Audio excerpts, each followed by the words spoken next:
ቆይ ምን ሆነሻል? ምንም ዝም ብዬ ነው ትይኛለሽ እንዴ? ከቅድም ጀምሮ እኮ የሆነ ሀሳብ ውስጥ ነሽ። ግን የሰኒ ትዳር ትክክል ነው ብለሽ ታስቢያለሽ? አላቅም፣ ግን ለምን እንደዛ አልሽ? አላቅም፣ ግን የሆነ ልክ ያልሆነ ነገር አለ። ሁኔታቸውን የተሽሎ ከሆነ እኮ የእውነት የተጋቡ ላይ መስሉ። እሱማ እኔም በድንገት ተነስታ ማግባቷ አስገርሞኛል። ግን እኮ ባህሪዋ እንደ በፊቱ አይደለችም። በጣም ተቀይሯል። ድንጉጥ ሆናለች። ደግሞ ቅድም ኪችን ስገባ ከጆከር ወንድም ጋር ሲጣሉ ያዩዋቸው መሰለኝ። ለምን? እኔ እንጃ። ብቻ እኔ ስገባ ሰላማዊ ወሬ ጀመሩ። በሰኒ ዙሪያ ግን ልክ ያልሆነ ነገር አለ። እኔም እኮ እንደዚህ መሆኑ ግራ አጋብቶኛል። ግን በቃ ያለን አማራጭ ካጠገቧ ለመራቅ ብቻ ነው። እኔ እንጃ። ብቻ የሆነ የሚያስጨንቃት ነገር አለ መሰለኝ። በቃ እሺ፣ ለማንኛውም አሁን ወደ ቤት እንሂድ። ኒና ብዙ ጊዜ ደውላ ነበር። ሳይለንት ሆኖ አላየሁትም ውስጥ። ሰኒና ክብሮም ናቸው አንድ ላይ መሆን ያለባቸው። አረ ጆከር ጋርማ አይሆንም እያላችሁ ያላችሁ ልጆች ግን ምን አስባችሁ ነው ጋይሶች? አረ ጋይስ እንግባባ እንዴ! ክብሮም እየወደደችው እያፈቀረችው ትቷት ሂዶ ሲፈልግ በጠገበ ሰዓት ውጭ ሀገር ላይ ጠግቦ ሲመለስ ነው እንዴ ከሷ ጋር የሚሆን? አይሆንም። ጆከርና ሰኒ ናቸው አብረው መሆን ያለባቸው ትላላችሁ ማለት ነው። ጽናትና ኪራም ተነጋግረው ሁሉን ነገር የፈቱት ይመስለኛል። ብቻ ግን እስኪ የተፈጠሩት አዳዲስ ነገሮች አብረን እናያለን። ሰላም ውድ የተከበራችሁ የቻናሌ ቤተሰቦች እንዴት ናችሁልኝ? ከኔ ጋር ሁሉ ሰላም ነው። ይሄው ማሽቃበጤን ይዤ መጥቻለሁኝ። እናንተም ደግሞ በኮሜንት ከኔ ጋር አብራችሁ አሽቃብጡ፣ ላይክ አድርጉ፣ ሰብስክራይብ አድርጉ ይህን ቻናል ማለት ነው። ሰምታችኋል እና ውዶቼ ክብሮም ጆከር ቀለበትና አበባ ይዞ ተንበርክኮ ምናምን ቀለበት ሊያደርግላት ሲል ለምን ክው አለ? ለምን እንዲህ ድንግጥ አለ? ሰው የወደቁበትን ሲያነሱበት አይወድም።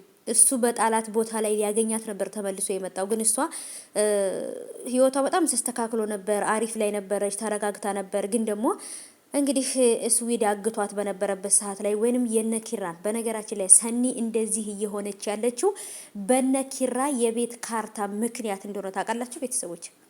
ኪራ ሰኒ ይሄን ሁሉ መስዋዕት እየከፈለች እያለችው ለሱ ብላ እንደሆነ ወይንም ደግሞ የሱን ቤት ካርታ ከዛ ቤት አውጥታ ለምሩ ስለሰጠች የት ነው ያደረግሽው ካላመጣሽ ብሎ ነበረ።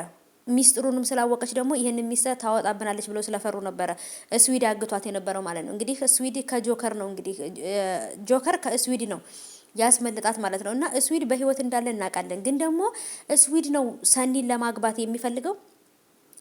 ሰኒ ከስዊድ ጋራ ምንም አይነት የፍቅር ግንኙነት አልነበራትም ታውቃላችሁ ቤተሰቦች። ምንም አይነት እንደውም ሲያያት ምናምን ይቺ ልጅ ጥሩ ትመስለኛለች ምናምን እያለ ነበር በውስጡ ያስብ ነበር እንጂ በጭራሽ እንደውም ምን ያሰብኩት ስዊድ እንትና ማለት ነው እህቱ መሆኗን ስለማያውቅ ከዚህ በፊት።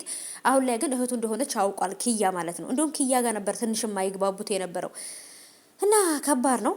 የበፊት የሆኑ ያለፉት ነገሮች አስተን ስናወራ ነው ማስታወሳችሁ ማለት ነው። ይሄን ሁሉ ነገር ለምን ስዊድ በህይወት እንዳለ እናውቃለን። ግን ሰኒን ስዊድ ያገታት ስለሚወዳት ነበር። በሚያጨሰው ሲጋራ እጇን አቃጥሏት ሁላ ሲያንገበግባት የነበረው ስለሚወዳት ነው አይደለም። ሰኒን አግብቶ ሊበቀላት ስለፈለገ ነው ስዊድ ይሄን ልጅ ወደ ሰኒ ቤት የላከው ብዬ አስባለሁ እንጂ በጭራሽ አፍቅሯትም ወዷትም አይደለም።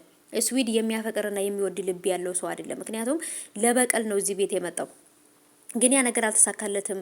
የኪራን ቤት ነጥቃለሁኝ የአባቴን ውርስ መውረስ አለብኝ ልጅ ነኝ ብሎ እንግዲህ ያቶ ተስፋዬ ልጅ ነኝ ብሎ ነበር የኪራ አባት ማለት ነው። አስቡት እንግዲህ እና የኪራ ወንድም ነው ማለት ነው። አንዳንድ ጊዜ የሆነ የምናገኘው ነገር ብቻ ማሰብ ሳይሆን በጣም ከምናገኘው በላይ የሚያሳጣን ነገር አለ። ያ ነገር መጠንቀቅ አለብን እናንተ። ይሄ ብርድ ማለት ነው አማርኛ ራሱ ሊያስጠፋብኝ ነው። በቃ ምላሴን ሁላ ታሰረኝ። ጉድ እኮ ነው። እና ውዶቼ በተለይ ቅዱሴ ያለበት ስሜት ያለበት እንትን በጣም ትልቅ ስትረስ ውስጥ ነው ያለው እሱ ማለት ነው። ለምን እችኛቱን ፍቅረኛውን ከሌላ ወንድ ጋራ እነ ጨበርዬ ፎቶ አስተውልከውለ ስለነበረ አንቺ አሁንም እኔን ወድሽኝ አፍቅረሽኝ ሳይሆን ወይ የሆነ ነገር ቸግሮሽና የሆነ ገንዘብ ፈልግሽ ነው ወደኔ የመጣሽው። በጭራሽ ከዚህ በፊት የሰበርሽው ልቤን አንቺ ለጠግኙ አትቼ ምናምን እያለ በጣም መጥፎ ስትረስ ውስጥ ነው ያለውና ፍቅረኛው ግን የሆነ ተጸጽታ ቅዱሴን ብላ ነው የመጣችው ወይንስ ምን አስባ ነው አላቅም። ጨበርዬ ደግሞ ይሄ የወሬ ሱሷ ማለት ነው። ጨበርዬ ይሄ የወሬ ሱሷ ገና ይደፋታል። ገና ድፍት አድርጎ በእግሯ ሳይሆን በጭንቅላቷ ነው የሚያስከዳትና በባለፈው እንግዲህ እግሯን ተሰብራለች። ውልቃት ደርሶባታል። ውልቃት አሁን ደግሞ እኔ ከእግሯ ሳይሆን አንገቷ ነው የሚቆረጠው ብዬ ነው የማስበው። በቃ አንገቷ ነው የሚወልቀው። እና ደግሞ ትንሿ የት እንደሆነች እስካሁን ማየት አልቻልንም። ትንሿ የት ናት? ትንሿን ያን ሊደፍራት የነበረው ሰው የሆነ ነገር አደረጋት ወይንስ ምንድነው? ትንሿን ማየት እንፈልጋለን። ትንሿ የት ናት ያለችው? አምጡልን።